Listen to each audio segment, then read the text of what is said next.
So, Okay guys, dekat sini event ni ada Damaskus tau. Ada kunafa ya. 12 daging 15. Ayam 12, daging 15 Sop utara kan. Sop utara pun ada kan. Nampak ni, sop utara. Ada daging semua ada kat sini kan.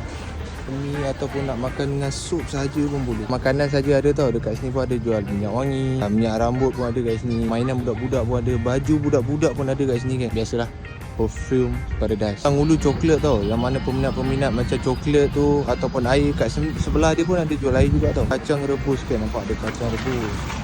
Kacang rebus pun ada.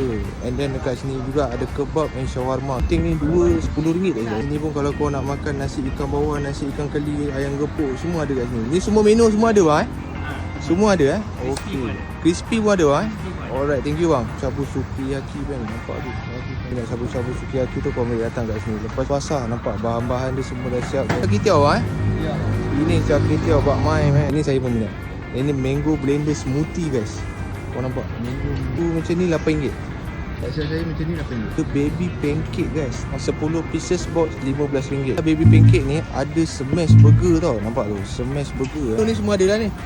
Semua ada guys. Semua best seller nampak tu. Dekat smash burger Teh ada teh ais madu, kopi kau, keladi, coklat pun ada. Ini cili kering daging. Cili kari daging ni. Bunga ketan daging. Bunga ketan, Ikan rebus goreng. ikan rebus. Udang besar. Macam-macam ada Baik bang. Ni panas-panas memang. Panas-panas bang. Panas-panas, thank you bang. Tofu fa juga kan. Tofu fa sejuk pun ada Tofu fa sejuk ada. Lepas tu kita ada avocado. Avocado untuk healthy punya air kan. Sushi taco kan. Ini viral dulu ni, sushi taco ni. Nasi kambing grill. Kau pernah dengar? Nasi kambing grill single RM20. Ada baba fruit juice.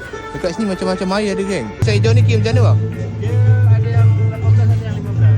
Yang 18 pakai pulut dengan mangga. Keropok gemuk pasang payang.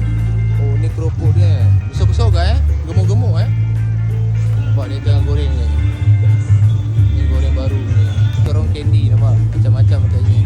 Kalau kau nak bau pun boleh. Dia boleh buat sini. Marshmallow ke apa ke, nak salut dengan white chocolate boleh, nak coklat pun boleh. Air pun ada nampak. Macam-macam guys dekat sini. Kau akan rambang mata. Ni lain macam. Longan medium guys. Nampak tu. Macam-macam air ada kat sini. Ini saya rasa memang longan saja ni. Pi kelapa, gula semua ada. Buat apa ni bang? Ni lempeng bang.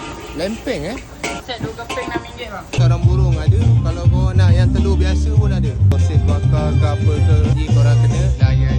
Kuah sejuk original Lepas tu dia pun ada buncis juga